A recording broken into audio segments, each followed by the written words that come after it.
तुम मिले या ना मिले प्रभु, ये तो मुकद्दर की बात है, मगर सुकून बहुत मिलता है तुझे अपना समझकर। જય દ્વારિકાધીશ। હું ભરત પટેલ, તમારો મિત્ર, ફરીથી એક નવી વાત લઈને આવ્યો છું। એક જંગલ, એમાં એક નાનો આશ્રમ ગુરુજીનો, અને એક ગુરુજી અને એક શિષ્ય, ફક્ત બે જ વ્યક્તિ રહે।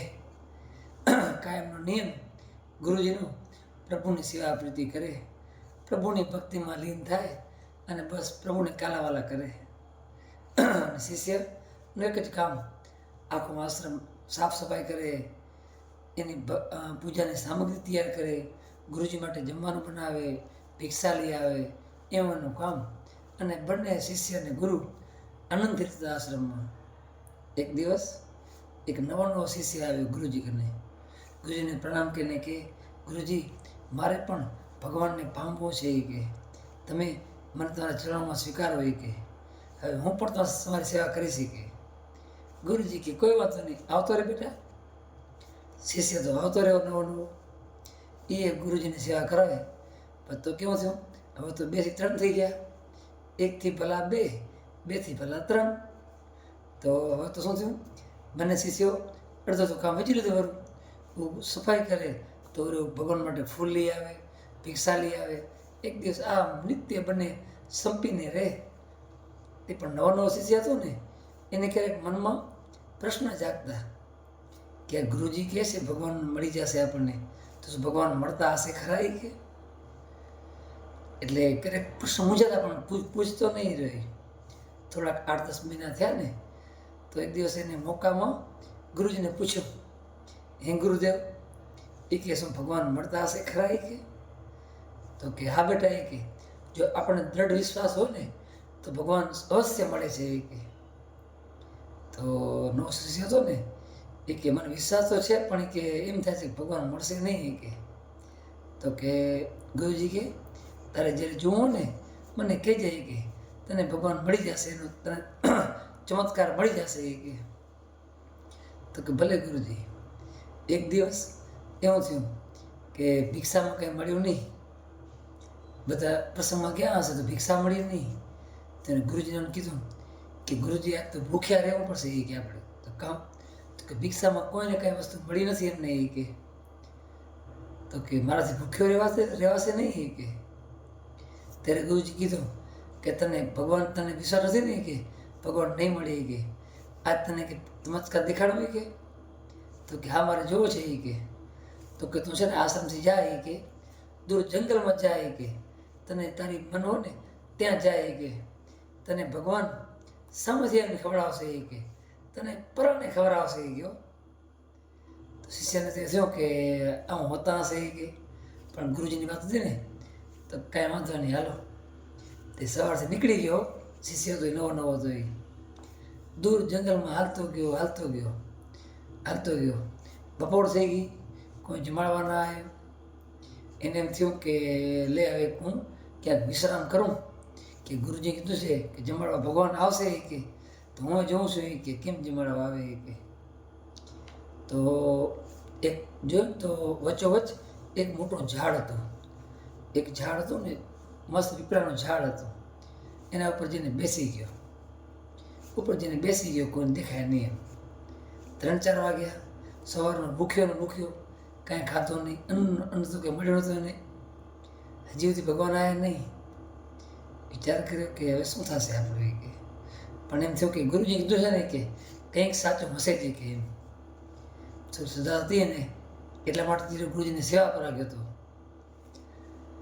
તો સાંજે 4-4:30 વાગ્યા ને, ત્યાં એ નગરના રાજાનો કુંવર હતો ને, એ રોઈ ઘોડે સવાર થઈને એના 4-5 મિત્રો સાથે આનંદ માટે નીકળ્યા રહી।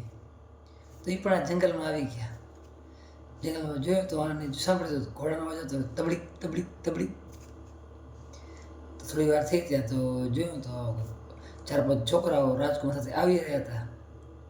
તે જ્યાં ઉપર બેઠો હતો ને, એના એ ઝાડ નીચે મસ્ત છાંયડો હતો ને, તો રાજકુમારને એમ થયું કે લે આપણે વિશ્રામ કરીએ કે।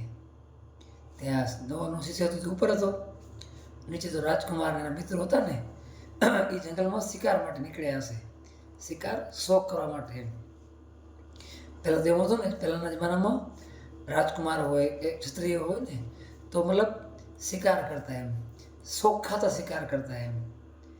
તો નીકળ્યા એટલે બધે શિકાર કરવા નીકળ્યા હશે, પણ એમાં થાક્યા હશે એમ.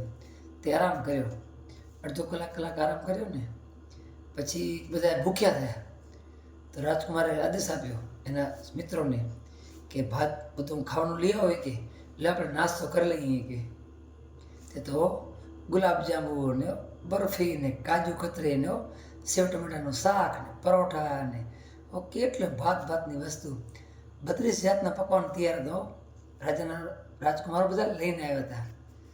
તે પાથર્યું, તેની પાથર ને કાં ભોજન રાખ્યું ત્યાં તો એમને દૂર અવાજ સંભળાનો ઘોડાનો, તબડી તબડી તબડી તબડી ગયો. જાણે ઘોડા ઘણા બધા ઘોડા હાલે છે રે એમ.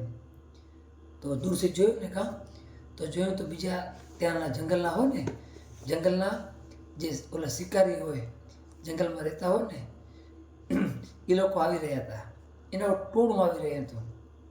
તો રાજાના રાજકુમાર હતા ને, રાજાના દીકરા, એ તો ખાલી 4-5 અંગત મિત્રો સાથે જ આવ્યા હતા.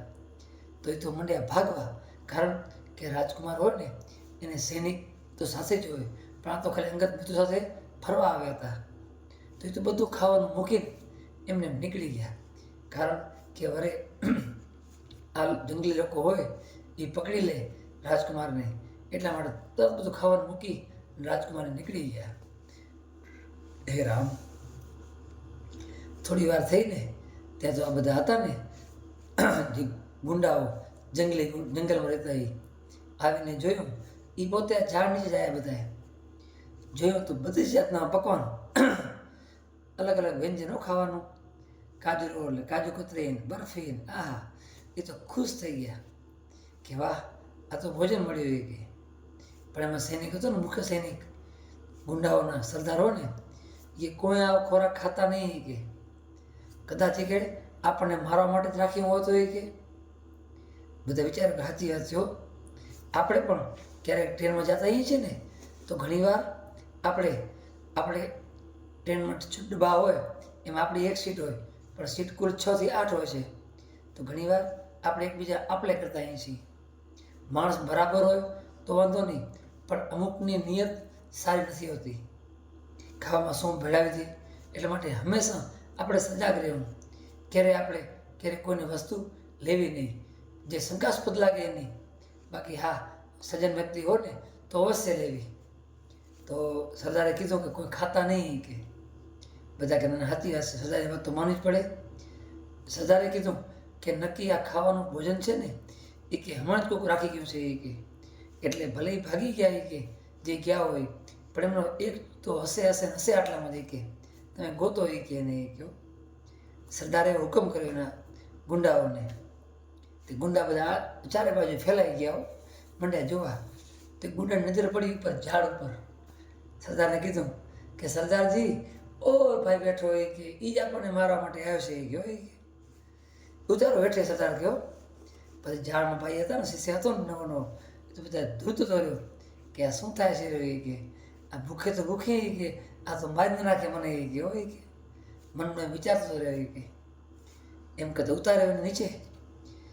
સરદારે કીધું કે તમને મારવા માટે કેમ આવ્યો છે, તને કોને મોકલ્યો છે બોલી કે. તો શિષ્યએ કીધું રડતા રડતા કે ભાઈ, હું તો એક શિષ્ય છું, હું તો એક ગુરુજીના આશ્રમમાં સેવા કરું છું. આ તો ભગવાનને હે ને કે હું ખાલી ભગવાનને ગોતવા માટે આવ્યો છું એ કે. સરદારજી કે ના, તો અમને મારવા જ આવ્યો છું એ કે. આ બધું ભોજન તેમને મારવા માટે નીચે રખાયું છે એ કે. હવે તારે ખાવું પડશે એ કે. બધું તને ખવડાવવાના છે એમ એ ગયો. તે નીચે બેહારે હોય ને, અને પરણે ખવડાવ્યો. કાજુ કતરી નાખે, ગુલાબજાંબુ નાખે, શાક નાખેનો આ શિષ્યના મોઢામાં. અને શિષ્ય તો એને વાત યાદ આવી ગુરુજીની, કે ગુરુજી કહેતા ને એ સાચું કહેતા રહ્યા કે ભગવાન ભોજન તો ભોજન, પણ પ્રાણી પણ ખવડાવશે એ કે. બસ આપણને શ્રદ્ધા હોવી જોઈએ. સજા હતા ને ભૂખ્યા ગુંડાના, પરણે ખવડાવ્યો. ઓના પેટમાં જગ્યા હતી ને તોય ખવડાવ્યો. ખાઈ કે અમને મારવા આવ્યો છો એ કે એમ કે નો. અને આ તો અંદરો પ્રભુના આશીર્વાદ પ્રભુને થેન્ક યુ બોલે કે વાહ પ્રભુ વાહ, મારા ગુરુજીની વાણી તે સાકાર કરી કે મારા ગુરુજી કીધું ને એ તે સાચું કર્યું કે એમ. તો ખરેખર જે ગુરુજીની દ્રષ્ટિ હોય છે ને એ ભગવાન સાથે મિલનસાર હોય છે. કારણ કે આપણી દ્રષ્ટિ નથી હોતી, પણ આપણા ગુરુદેવ હોય ને એની કૃપાથી આપણને ભગવાનનો ભેટો થાય છે. માટે હંમેશા ગુરુદેવ જીવનમાં હોય ને તો એની વાતને કાયમ પકડી રાખવી. ક્યારે એમાં શંકાને સ્થાન ના આપવું કે આમ થતું હશે તો આમ થશે તો. ગુરુજી કીધું ને કામ તો માની જ લેવું કે આપણા જીવન માટે સારું જશે. માટે આપણે પણ ક્યારેક આપણે થતું હશે કે ગુરુજી કહે છે પણ આપણે વાત સાંભળતા નથી હોતા. તો આપણે હંમેશા ગુરુજી છે ને ભગવાનની સાથે મિલનનો એક સારામાં સારો રસ્તો છે. કારણ કે નૌકાથી આપણે પાર કરવી હોય ને, આપણે દરિયા પાર કરવો હોય ને તો નૌકાનો કેમ આવશ્યક છે, એમ આપણા જીવન જો ભગવાનને પામવું હોય ને તો સદગુરુરૂપી નૈયા જોવે જ આપણે, જેથી આપણો ભવસાગર પાર થઈ જાય, આપણો બેડો પાર થઈ જાય અને પ્રભુને પામી શકીએ. તો બસ આ વાત તમને ગમી હોય તો આગળ શેર કરજો, સબસ્ક્રાઈબ કરજો અને લાઈક કરજો. અને બસ તમારા મિત્રોને મૂકતા રહેજો, જેથી કોઈના જીવનમાં એક હિસ્સો પણ 1% આ વિડીયોનો હિસ્સો આવી જશે ને તો એનું જીવન પણ આનંદમાં થઈ જશે બરોબર. માટે બસ કામ એવું કરું કે દુનિયા કરે યાદ. જય શ્રી રામ, હર હર મહાદેવ.